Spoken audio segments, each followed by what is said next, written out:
నిజామాబాద్ జిల్లా ఆర్మూర్లో హిందూ పరిరక్షణ సమితి ఆధ్వర్యంలో కొవ్వొత్తుల ర్యాలీ నిర్వహించారు.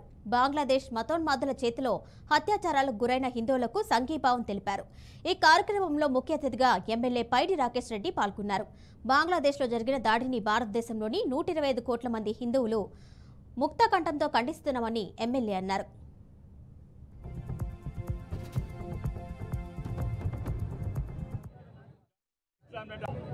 జమాతే ఇస్లాం అంటే అక్కడ బంగ్లాదేశ్ సంస్థలు ఉన్నాయో మీరు చేసిన ఉద్యమం ఏంట్రా? ఈ రిజర్వేషన్ల గురించి ఉద్యమాలు చేశారు. ఈ సుప్రీంకోర్టు మీరు మాట్లాడుకున్నారు.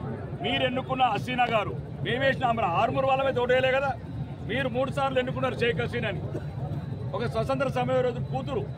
కానీ దీని వెనుక కుట్ర ఉంది, గమనించాల్సింది మీడియా మిత్రులు ముఖ్యంగా.